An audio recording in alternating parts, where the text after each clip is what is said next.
एजाज साहब, अब ज़ाहिर है हर दफ़ा ही आपको पता है मामला बिगड़ता है, फिर कोशिश करके संभल जाता है, लेकिन अब जो बिगड़ा है आपको लगता है कितनी कोशिश लगेगी इसको फ्रॉम दिस पॉइंट ऑनवर्ड्स दोबारा संभालने में? क्योंकि जहां ये राय सामने आती है कि जी फुल स्केल वॉर तो कोई भी मुल्क अफोर्ड नहीं कर सकता, लेकिन अमन भी ऐसा लग रहा है कि कोई भी नहीं चाहता कि, और ये हाफ स्केल कहेंगे इसको फुल स्केल कहें, दिस इज वॉर। जी मेरे ख्याल में इस बात पे तो पहले भी बात हुई है कि ये अब एक मुंजमद किस्म का तनाज़ा है जिसमें कभी जंग का शोला भड़केगा और कभी फिर अमन की कोशिशें होंगी। ये हो नहीं सकता कि मुसलसल जंग जारी रहे। उसकी वजह यह है कि आबनाए हुर्मुज़ सदर ट्रंप जो भी कहें मुकम्मल तौर पर बंद है। जब इतनी गोलाबारी हो रही हो और ईरान की तरफ से भी ये हो ख़तरा कि वो किसी भी जहाज़ पे हमला करेगा, तो फिर कौन सी ऐसी कंपनी है या इंश्योरेंस कंपनी है जो अपने टैंकर को वहाँ से जाने देगी।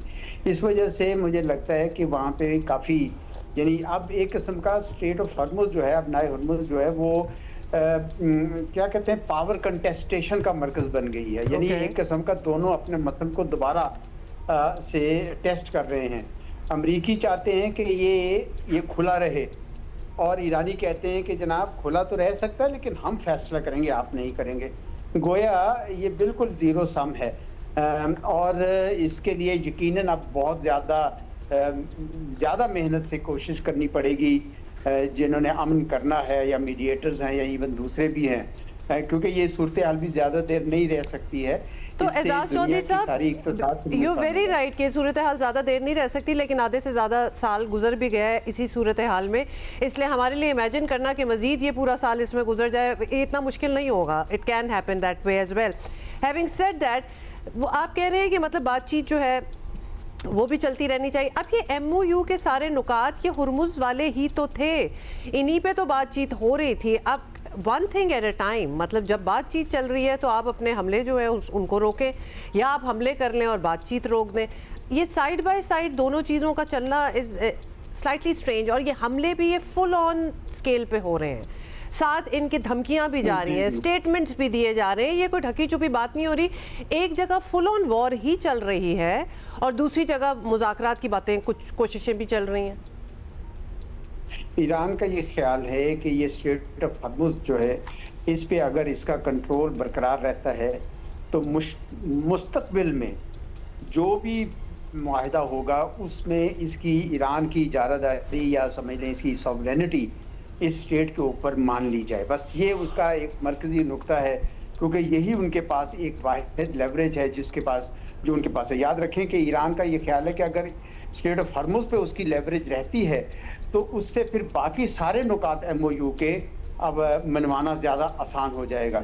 और अमेरिका को भी पता है कि ये अगर इसके पास रहता है तो फिर हम बाकी चीज़ों में एक किस्म का दब जाएंगे। तो चुनांचे एक पावर कंटेस्टेशन है दोनों के दरमियान और वो स्ट्रेट हॉर्मुज़ पे मरकूज़ है।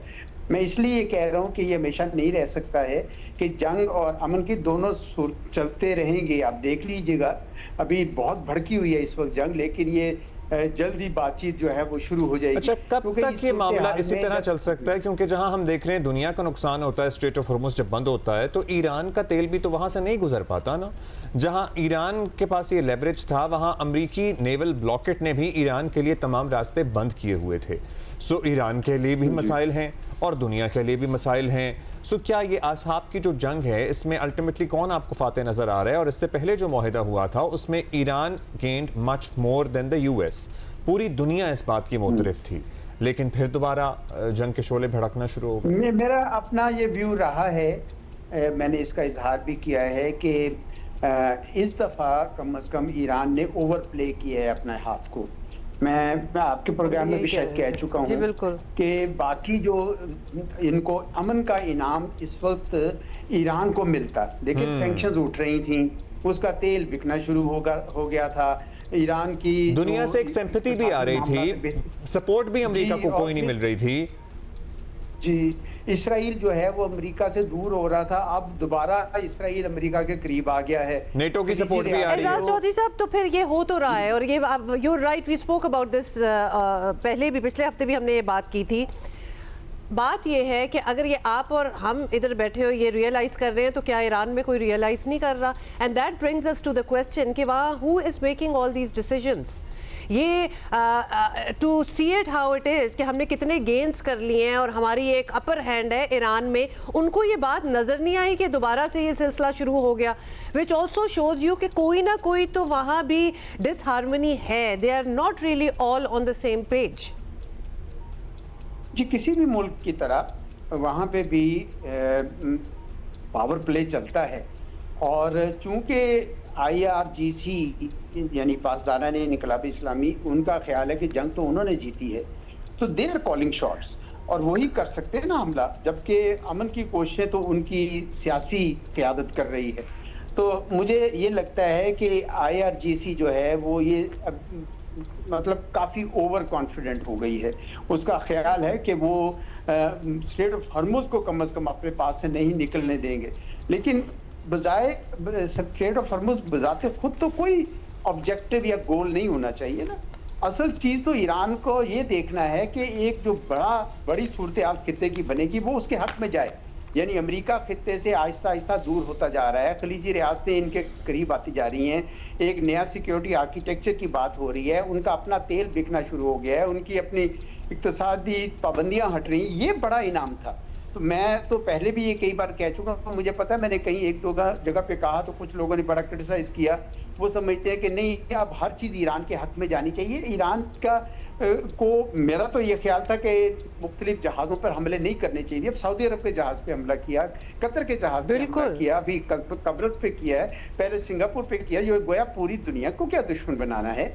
ये तो मेरे ख्याल में कोई बहुत ज़्यादा अक्लमंदी की बात नहीं है। मेरा ख्याल है कि वहाँ पे इस वक्त IRGC जो है वो कंट्रोल कर रही है। जो आपकी बात है कि कौन कर रहा है, मेरा ख्याल में वही कंट्रोल कर रहे हैं, क्योंकि पावर भी उन्हीं के हाथ में है।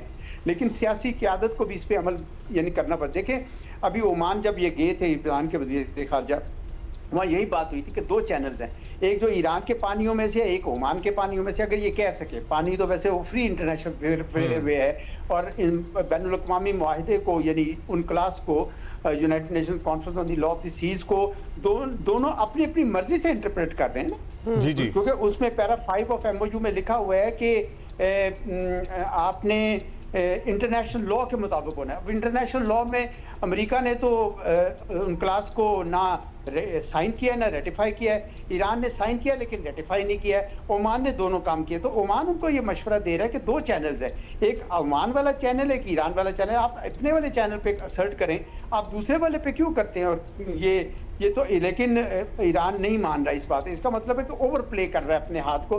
तो मैं ये समझता हूँ कि ईरान के जो हमदर्द हों उनको यही उनको मशवरा देना चाहिए कि अभी इसको जाने दें, स्टेट ऑफ हॉर्मुज़ कहीं नहीं जा रही। पैरा 5 में भी आपकी इजारादारी एक किस्म की मान ली गई है।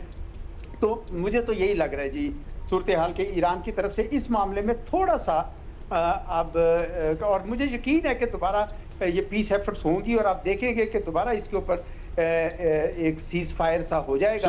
उम्मीद ये करते हैं, जाहिर है कोई भी मुल्क इस जंगी सूरत हाल को मुतहम्मिल तो नहीं हो सकता, लेकिन जो एक माहौल बना था और जो फ़ज़ा बनी थी जिस पे खलीजी रियासतें ईरान के नज़दीक आ रही थीं, ताल्लुकात बहाल हो रहे थे, कतर सालसी का किरदार अदा कर रहा था, और पूरी दुनिया भी अमरीकी हमलों की मजम्मत कर रही थी, नेटो की तरफ से भी अमरीका को कोई सपोर्ट नहीं थी। वो तब्दील हो रही है सूरत हाल।